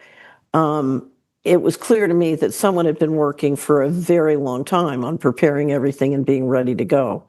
So now I can say this is Trump, but if you look at the US government, we have a annual expenditure of $6 trillion, $4 trillion comes in on taxes and other revenues, fees and tariffs, and then $2 trillion is borrowed. The United States government is in a debt trap. And so literally you have to do what the bankers tell you. And what we're watching is a Congress and a president who have been for many years, this is not just now, operating outside of the fundamental laws of the United States, particularly the financial management laws. You know, they are operating the government financially on a criminal basis. And I'm assuming it's because essentially that debt trap is being used to engineer control. And what you will find as a political matter is the problem that most politicians face in America. To give you an example, I was with a group of leaders in Idaho not that long ago, and one of them said, you know, every year we send $1 to Washington, and then we get $1.19 back.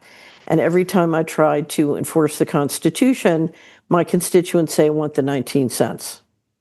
So there is an economic component to this control that's happening, and it's really put the central bankers in the catbird seat as they get all the governments in the world in a debt trap. When I had a wonderful colleague, Meryl Nass, who was working to get us out of the UN treaty, and she was talking with countries across Europe and in the United States. And the leadership basically said, we're in a debt trap. You know, we need to agree to this, or else they'll cut off our credit. And so part of real solutions means we have to get deeply into the money. And the little secret that we've been talking about here, Liz, is if you give control back, you know, to a liberty-based entity or government or people, they don't need that 19 cents. If they have the flexibility to make that dollar work behind freedom, entrepreneurship, innovation, we don't need their 19 cents. We can make the economy work much better, you know, using fundamental principles of growth. We don't need their 19 cents. But right now, I think there are many politicians in that debt trap all around the world who think they need that 19 cents. Not only do you have a prodigious intellect, but you've also worked at the upper levels of finance. Take those of us who really don't understand into that debt trap. Who is the money owed to? Where does it come from? And what would happen if a country defalcated? If they said, you know what?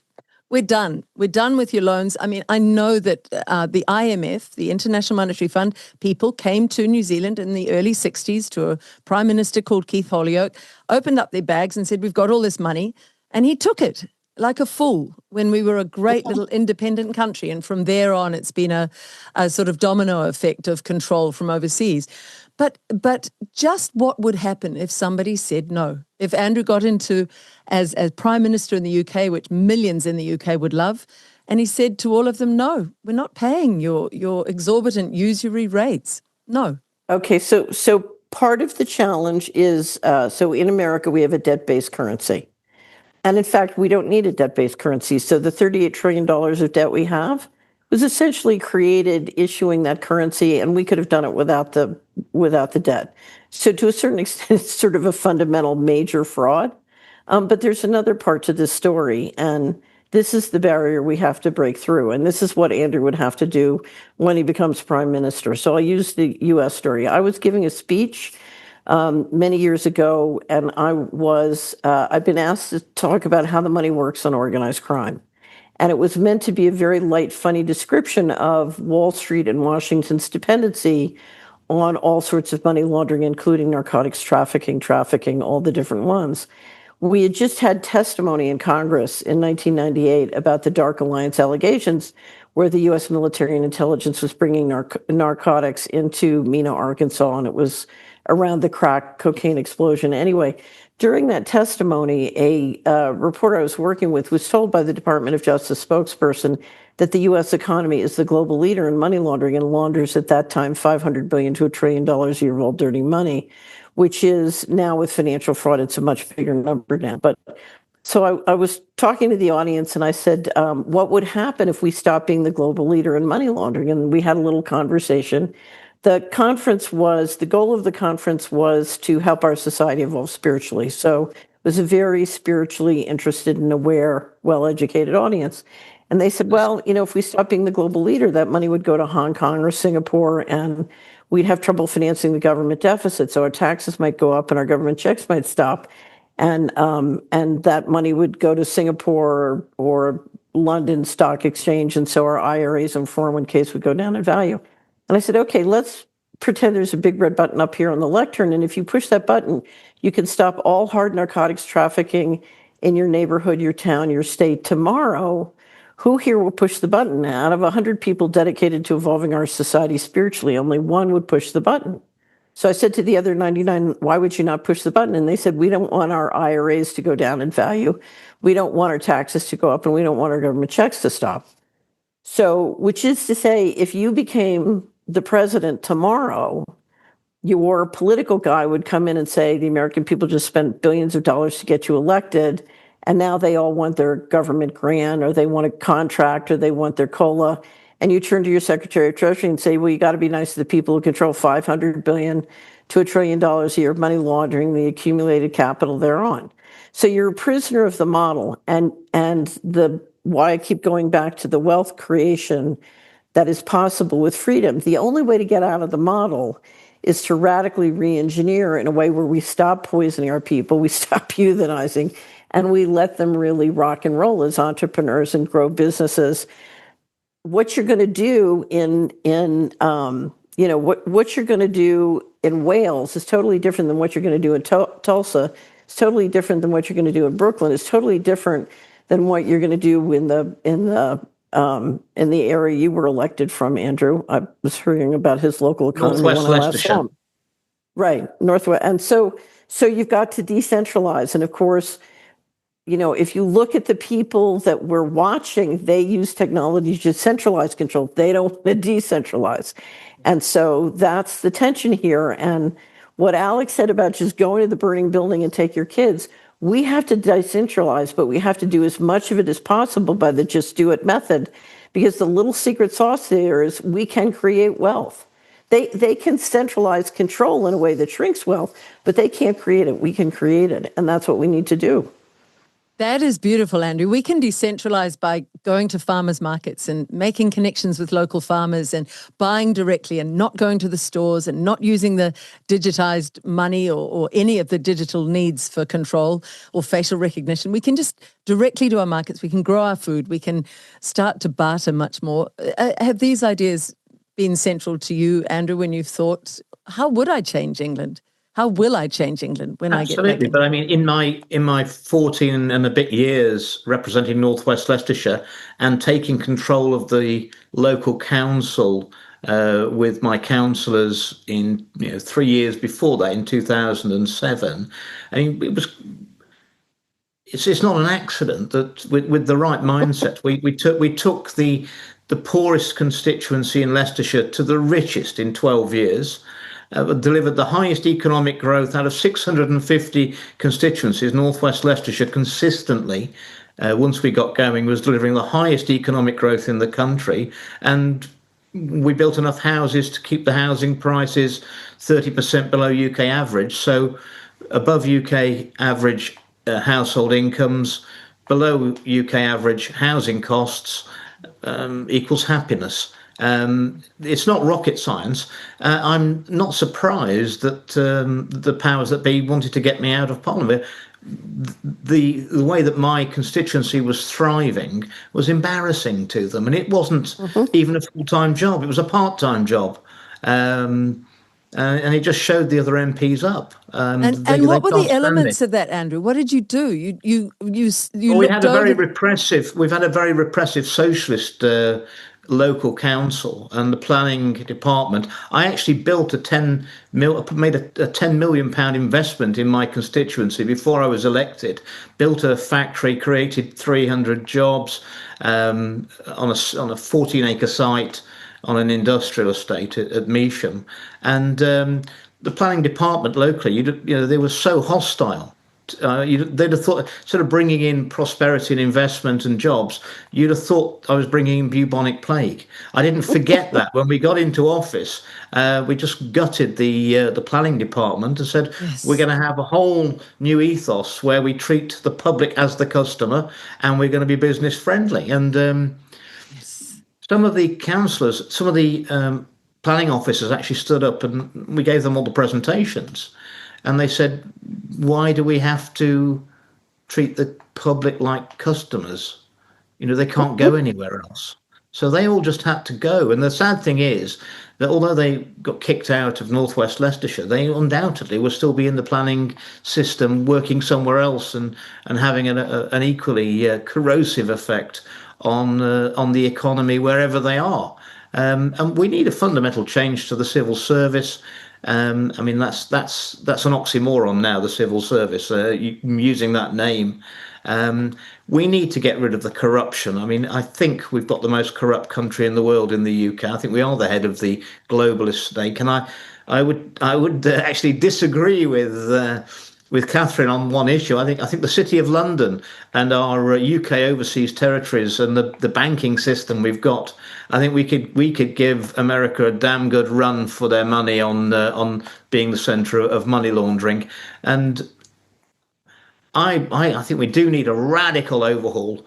I've been looking for some time now at a system where we could get rid of all the current taxes in the UK and bring more money in with a financial transaction tax of probably no more than 0.25% on payer and payee on every transaction transacted in the UK. It's a very broad-based tax, which is unavoidable. If you want to transact in the UK, we're going to take that small amount of money out of every financial transaction, and wealth and having money. And I've been very poor and very rich and very poor again. It doesn't buy you health, love, or happiness. It buys you choices. And my definition of true poverty is people who have no choices. And by completely taking away people's disposable income, that is a reduction of choice. It's a reduction of freedom. And that's what we're seeing with digital ID, the increased taxes, which are going to hit us again this autumn, despite the fact that we're at record levels of taxation. They will rise again. No one ever talks about creating efficiency in government anymore. That's very much out of fashion. And of course, the state gets larger. Those people are more likely to comply with the diktats of the government because they are reliant on the state. And the productive sector gets smaller and smaller and smaller and more squeezed by legislation, regulation, excessive taxation. We're into a doom loop, as Catherine said. I mean, if these people are destroying the Western society and our economies. And if it's not engineered, you couldn't do it any better than they're doing it. It's engineered. Totally engineered. And I've talked to you briefly about that, Andrew, that I put up a party in the last election in New Zealand. I was absolutely left out of the mainstream media discussions because they didn't obviously want this to take hold. But we said 0% tax for NZ Loyal, and there was just a transaction tax. And if you look at the numbers, the people who do the most transactions, millions of transactions every day, are the banks. So the banks would actually be paying for a lot of the roading in the hospitals, because if it was a transaction tax, it enables people to choose whether they'll spend or not, Catherine, and that enables money in middle-class pockets again, and that enables middle-class businesses to flourish again, and that means they start employing people again, and so you have this Also, upward spiral. you don't need very intelligent people working in accountancy firms to find ways of avoiding paying taxation because it can't be done. They can move into the productive economy, and you're leaving people with much more of their cash in their hand, and that is going to be freedom. That is the ultimate freedom. It's a very simple system. People wouldn't need a tax return because that would be your bank statement, would be your tax return where you paid all your taxes. It'd make the banks responsible for collecting that money. It'd be handed over at the end of the working day every day. The government would know exactly the health of the economy because they'd have a report saying how much financial transactions have taken place. It would be a fantastic system, and the only tax inspectors we'd need would be people to keep an eye on the arch criminals, who are the banks, who would be collecting the money in for us. That's exactly right. And actually, Catherine, it's based on the premise that taxation is the doorway to our slavery. There's a very strong argument that this whole CBDC and the digital ID and all of it is a form of slavery, enslaving us. But really, taxation is that doorway. Would you agree with that, Catherine? What's your view? So CBDC, or programmable money with stablecoins and asset tokens, is a way of implementing taxation without representation. And in fact, it's so bad. We had, the Federal Reserve System in the United States has 12 Fed banks, and one of the ones in Minneapolis, the president of the Minneapolis Fed in 2023 said we should never do this because we're talking about taxation without representation. They'll be able to just take the money out of your account. Yes. Biden's nominee for controller of the currency, right before her confirmation hearings, and luckily she was not confirmed, published an article in the Vanderbilt Law Review saying the wonderful thing about CBDC, or programmable money, is if you're worried about inflation, you just freeze everybody's bank accounts. It was quite extraordinary. Oh, it's quite tyrannical. And just explain that term, programmable money, for people who don't fully understand what that means, Catherine. So programmable money is digital money, digital currency that can be connected to a social credit system, which determines the rules by which you can, carrots and sticks, be incentivized or penalized for how you're behaving. So it's part of a digital system, usually where you're under regular surveillance, and I can create a different set of rules for each individual.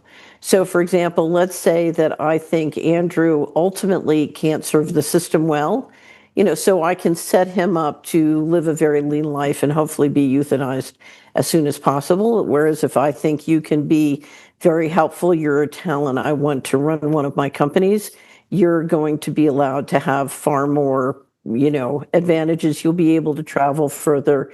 You'll be able to get a higher income. So you can set up very complex rule systems that carrots and sticks incentivize people and encourage them to behave in certain ways.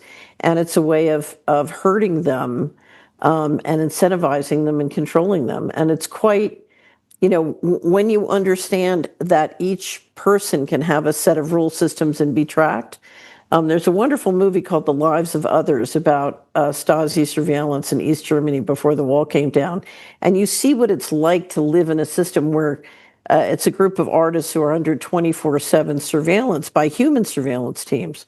What we don't understand now is with software, bots, and AI, we are all tracked 24/7 by surveillance teams that are trying to extract value for a company or a government or whatever. But the ultimate the ultimate sort of pinnacle of this system is with digital ID and programmable money, which has legal tender status from the government. Then you're talking about total control. And when I say total control, by setting rules for you, complex rules that can move and change in real time depending on your behavior, I can literally get rid of elected representatives and the executive branch because I can implement all of those fiscal policies, the rules and regulations through the money. And so the bankers can take complete, this is a coup d'etat because now you're talking about the bankers not only running monetary policy, but all of fiscal policy, which is not to say they might not leave Parliament in place or they might not leave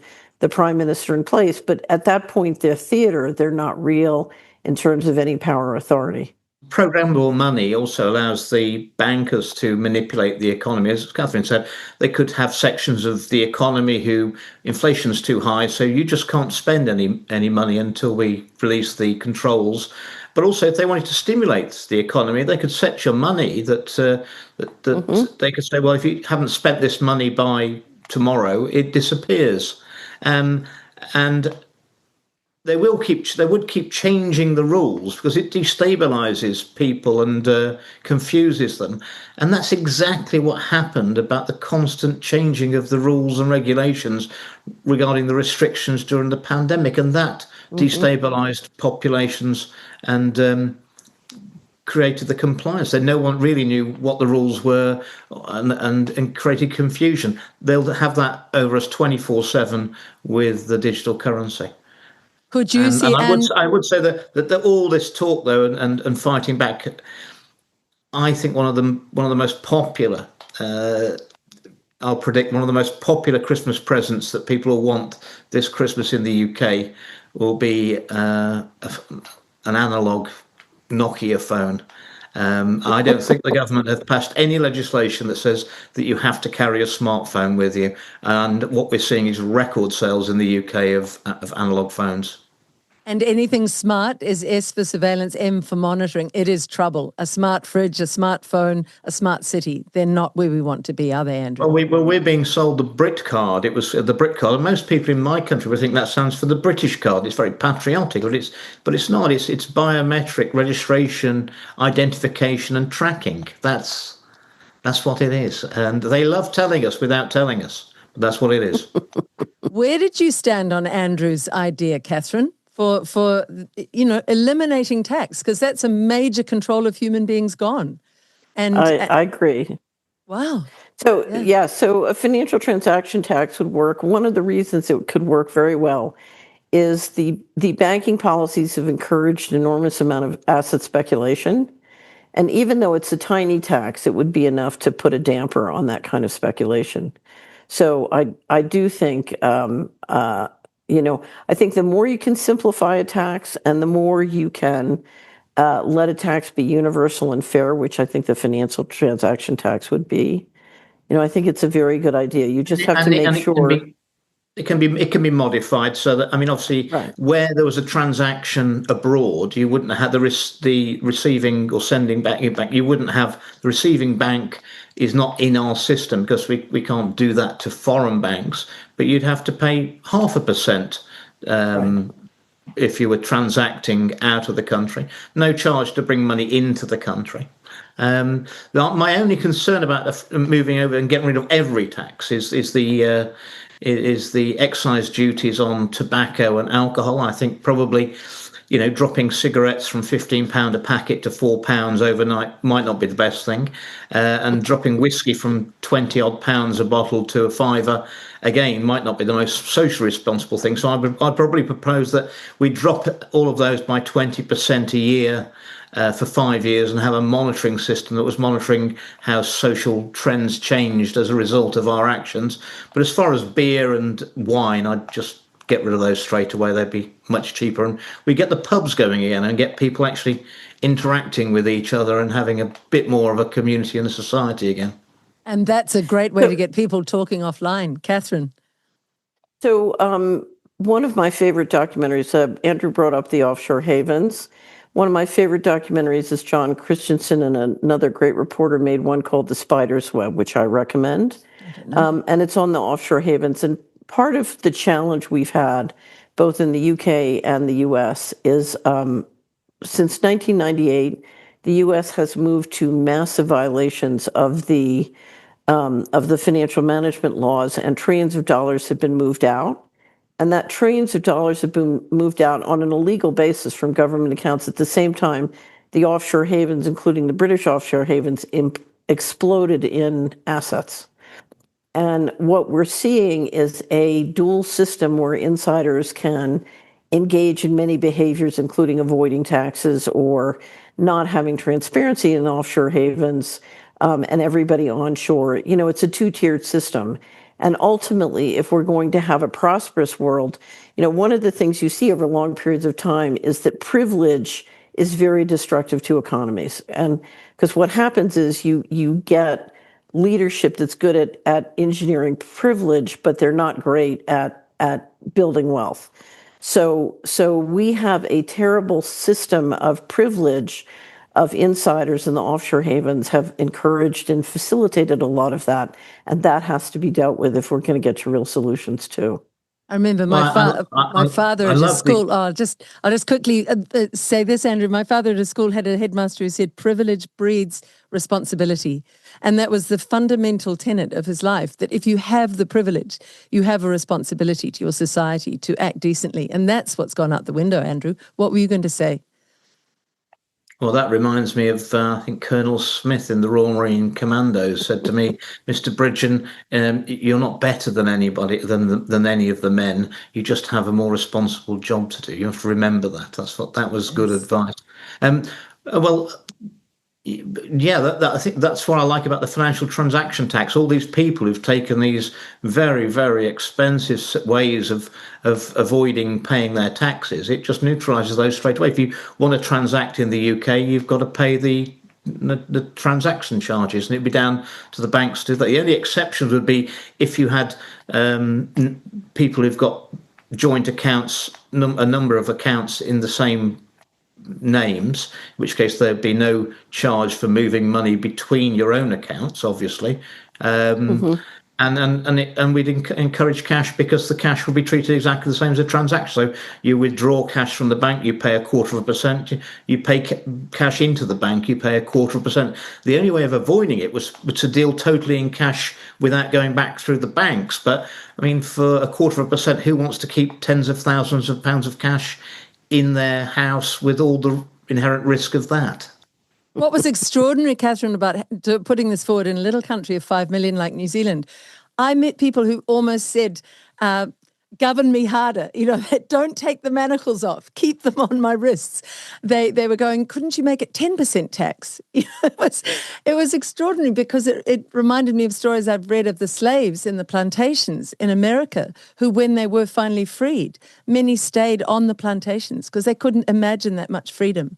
So this goes back to the psychology. We saw some of that. We saw some of that in the pandemic, where some people didn't want the lockdowns to end. Yes. So how do we move humanity to a place where we, if you like, grow metaphorically from being children looking up to a government to tell me what to do, mummy and daddy? It's kind of that energy with a government to, no, you are my servants. I'm a fully responsible adult, and I don't need much governance, actually. I don't need any of you. I went on the television. Obviously, I wasn't banned then during the pandemic itself.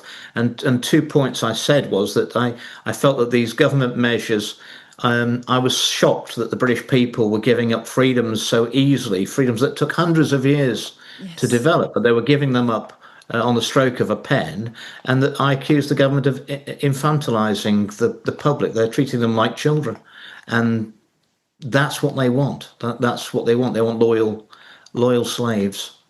Where did it come from in you, Catherine? Just that understanding, that adultness in you, that you're your own boss, that you drive your own ship, that people will not push you around and tell you what to do with illogical things. Was your father or grandfather, did they fight for your freedoms in the wars, or where was it with you?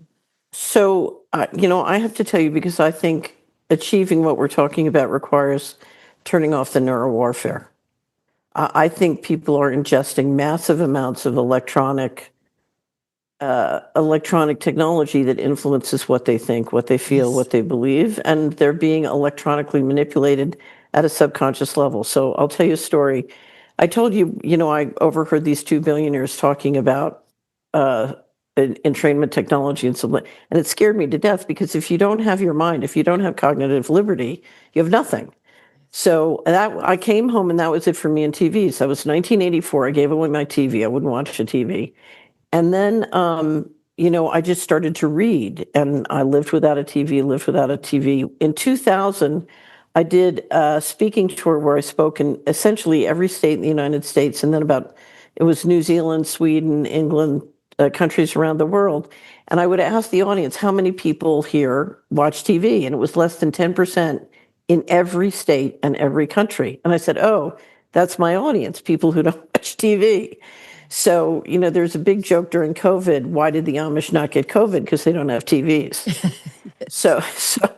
So I really think we have to we have to find a way to manage our interaction with media and electronics and smartphones and all these technologies. One, we have to know so when I was an investment advisor, this technology would be used to market financial fraud. And if you study financial fraud, what you'll find is a lot of people get tricked into investing their money with these kinds of techniques. And so, but I would literally find a client who you could buy silver at 2.5% over spot, but they wanted to pay 24% over spot. And I would have difficulty talking them out of it. My attitude was just buy silver at 2.5% over spot and give the rest to charity. Why give your money to fraudsters?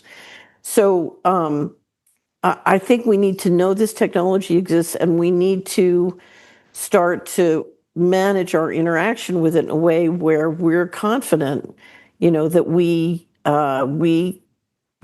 do have cognitive independence and liberty. Secondhand bookshops are an absolute treasure trove now. I think I say to friends, go and collect as many good books on manuals for doing up old cars and all sorts of things. Good But here's the gardening. other thing. Yeah. Stay outside as much as you can. Live in nature, go hug a tree. But if you're going to make important decisions, to me, it's very important that you do that offline. You don't do that on, you get away from this kind of technology or these kinds of influence. I just was reading an article. AT&T now says they have equipment that can read your thoughts. Now, I have no idea if that's true or not, but somebody's promoting that. And Schwab has definitely indicated that. He said at one point, we will have technology where we won't need elections because we can predict how you'll vote. That is just shocking. That is just... They've probably already decided they've put the propaganda so they know how you're going to vote. They're going to influence how you're going to vote. That's the problem. So let's go back to Solari. And actually, before we do that, I do want to just mop up the issue of Trump. So where are you standing on Trump? You seem to be saying if people could get more healthy, then they wouldn't be so dependent on Trump, who himself is manacled. Yeah. So whoever is the White House is a prisoner of the red button problem. Wow. Okay. So thinking that swinging back and forth between the uniparty is going to help doesn't make any sense. It's what Alex said. Don't have a discussion with the school board about changing their policies about a burning building. Trump is in a box, and that box is controlled by the economics. And if you want to, what I tell people, look, you need to know how to turn the red button green. You need to be able to push the red button in a way that makes us money, because then we can push the red button. And the way to look at it is in your neighborhood. How do you make sure the farmer gets a retail price and you get healthy food? You go direct and you cut out the intermediaries. How do you make sure you get healthcare practitioners who you can trust and get the retail price and you go direct? You're going to have to pay them cash. That's how it works. How do you build for yourself and your community the kind of future you want to live in, because you're dealing with providers and people that you can trust? You're going to have to build this one person, one household, and one community at a time. It can be done, but you're going to have to cut out, stop inviting into your life the companies and people who are trying to kill you. Stop needing them, stop depending on them, build a world without them, withdraw your support from them. And I will tell you, because the UK is the source of the word boycott. I mean, that's what happened. Was the most powerful political tactic, I think, in the world is shunning. And if you look at the power we have to withdraw our support for the machinery, support the people who are telling us the truth, whether they're politicians or media or doctors or farmers, and shift our, our time, on money, and attention, there could be a revolution. It's not too late. That's profound. And of course, they want us to be shunned, ostracized, if we don't go along with all their digital world and their digital imprisonment. But we're not going to do that. Andrew, what would you add to what Catherine said? Such inspiring words.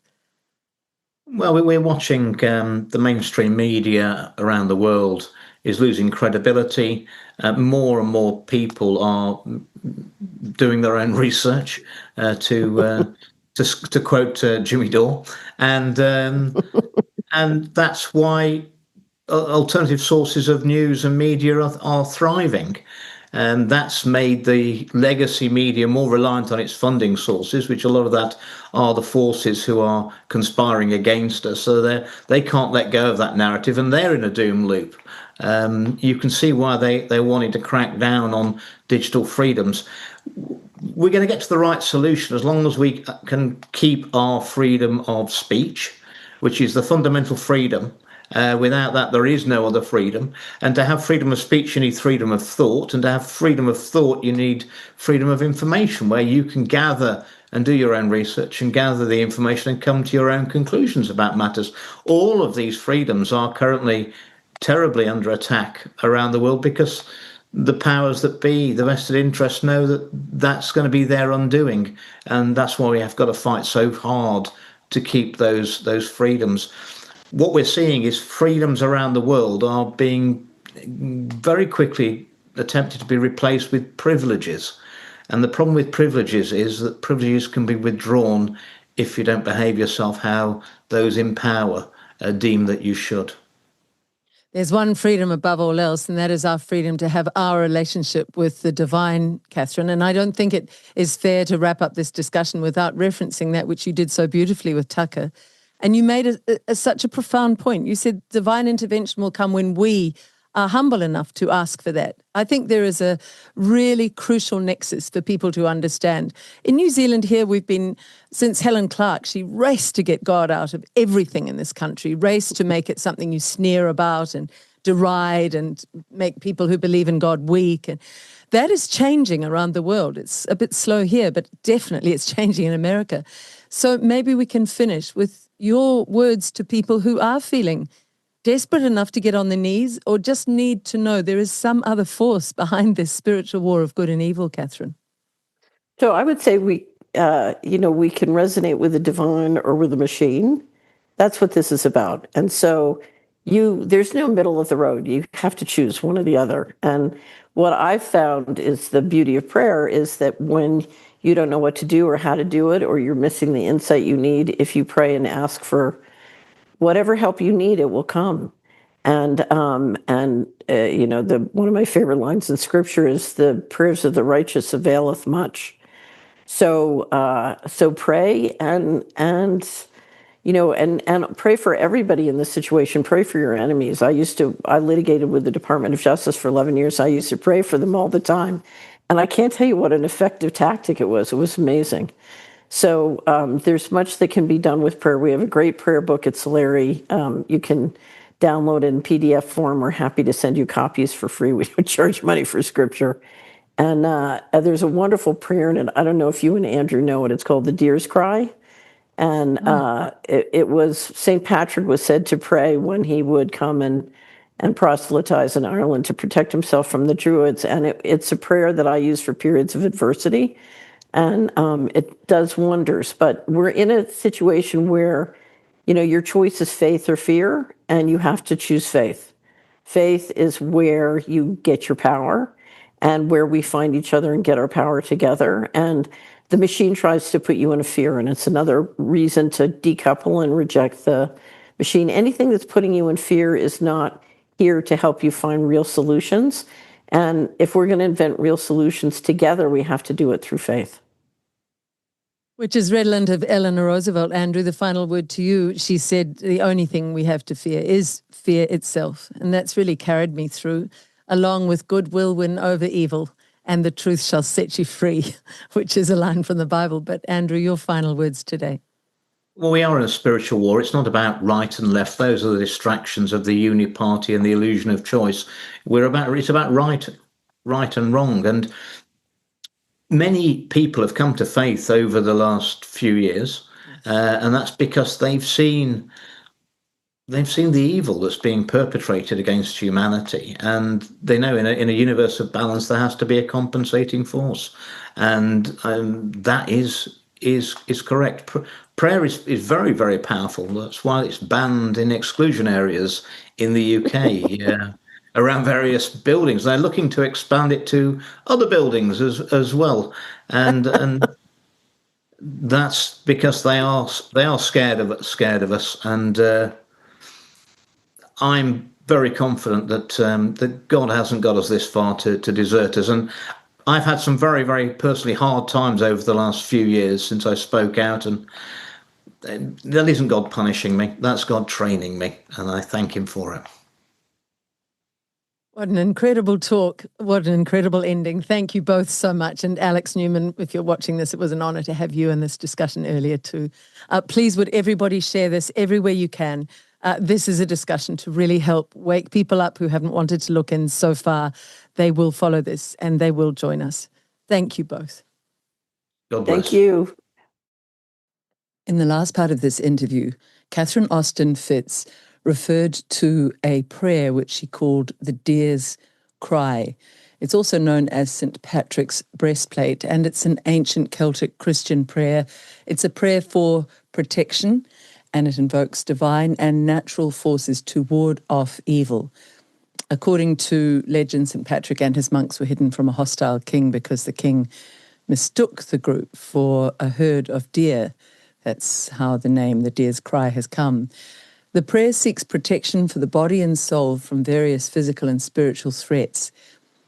It is a prayer that seems appropriate at the end of this discussion of this grave threat to humanity's freedom. And we're adding it because we felt it's important to offer it as a way to find your own inner strength to stand up and say no to this digital prison which the globalists are trying to force on humanity around the world, to find the courage to say no, to find the strength to ward off their evil, and to know that there is protection there if you are willing to ask for it. So here it is, the Deer's Cry. I rise today through a mighty strength, the invocation of the Trinity, through belief in the threeness, through confession of the oneness, of the Creator of creation. I rise today through the strength of Christ's birth, with his baptism, through the strength of his crucifixion, with his burial, through the strength of his resurrection, with his ascension, through the strength of his descent for the judgment of doom. I rise today through the strength of the love of the cherubim, in obedience of angels, in the service of archangels, in the hope of the resurrection to meet with reward, in the prayers of patriarchs, in prediction of prophets, in preaching of apostles, in faith of confessors, in innocence of holy virgins, in deeds of righteous men.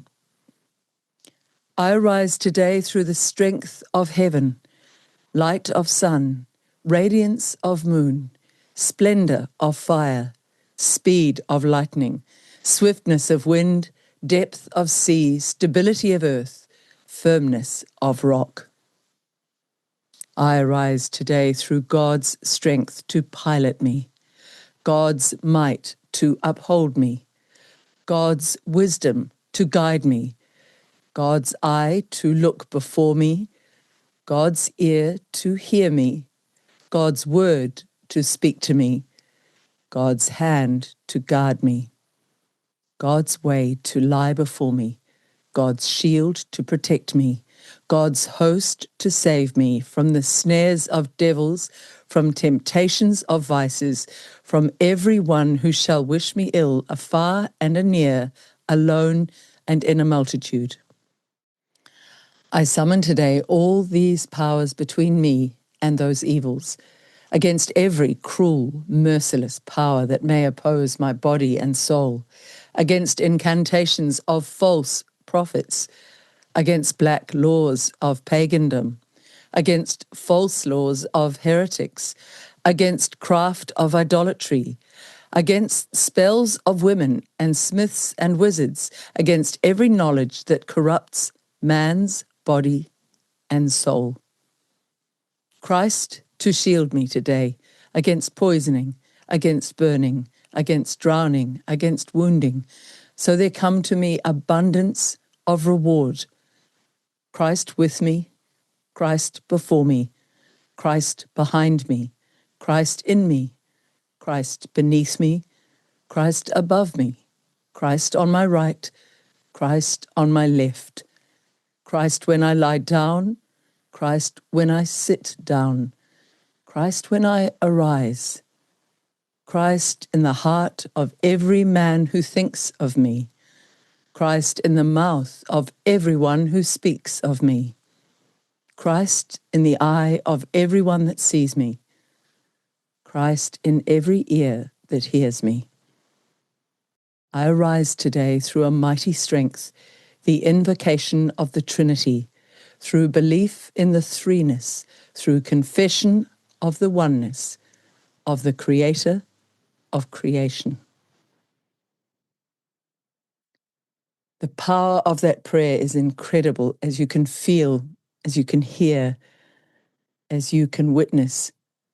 And it is our connection with God which the globalists have most tried to break, along with our family connections and our community connections. But above all, they fear our having a relationship with the divine, a direct experience of and relating to the source of all life, to the divine.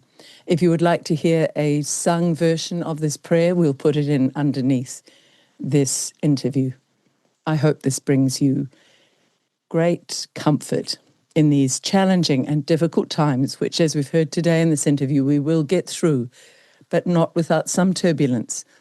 I hope this prayer helps to keep you also calm as it does me.